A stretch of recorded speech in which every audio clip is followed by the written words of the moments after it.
Have you ever heard the saying, "Don't judge a book by its cover"? Well, let me tell you a story about a woman who became the living embodiment of that phrase. This is the incredible tale of Olga of Kizhu, a figure from the 10th century whose name is etched in history not just for her rule, but for her staggering, calculated revenge. Our story begins with a tragedy. Olga was married to Igor of Kyiv, the ruler of a land known as Kievan Rus.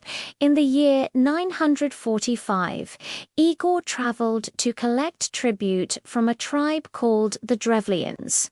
He felt their payment was too small, so he went back for more.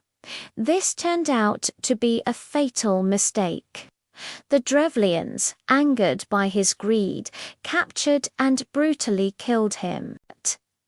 News of her husband's death reached Olga, who was now a widow and regent for her young son Sviatoslav.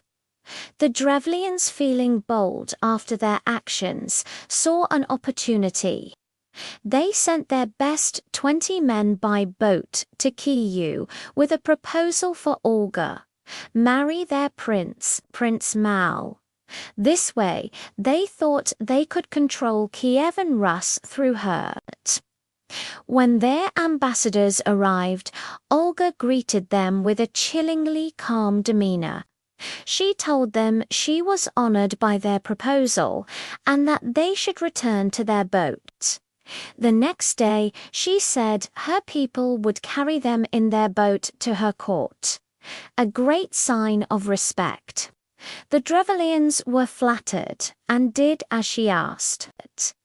The next morning, they proudly waited in their boat as the people of Kyiv lifted them up and carried them through the city. But they weren't carried to the palace. They were carried to a deep trench that Olga had ordered dug the night before. The boat and the 20 ambassadors inside were thrown into the pit and buried alive. As the dirt piled on, Olga reportedly leaned over the edge and asked if they were enjoying the honor, but she wasn't finished. Not even close.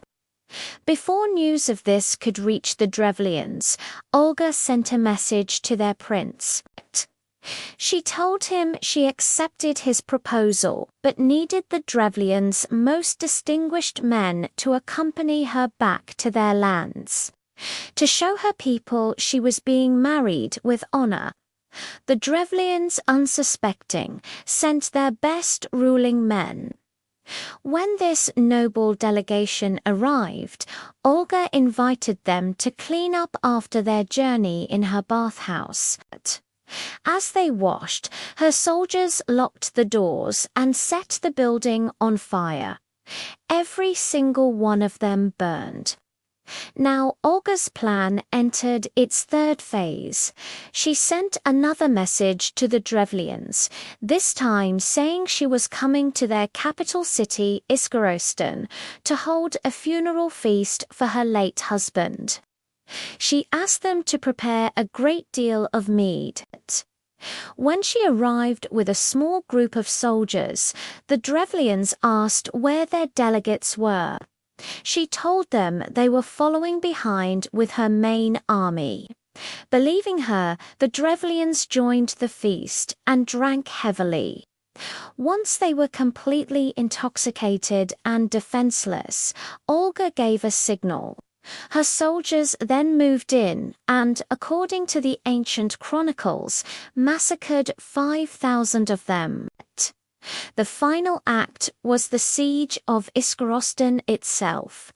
For a year, Olga's army surrounded the city, but the Drevlians held out, so Olga devised one last, ingenious and terrifying plan. She sent a message to the city saying she was ending the siege. Her anger was satisfied. All she asked for was a small tribute from each house, 3 pigeons and 3 spit. The Drevlians, exhausted and relieved, quickly gathered the birds and sent them out. That night, Olga instructed her soldiers to tie a piece of cloth with sulphur to the leg of each bird. They lit the cloths and released the birds.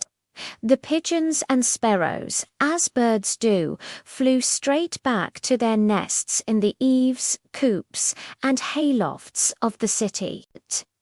In an instant, the entire wooden city of Iskaristan was ablaze.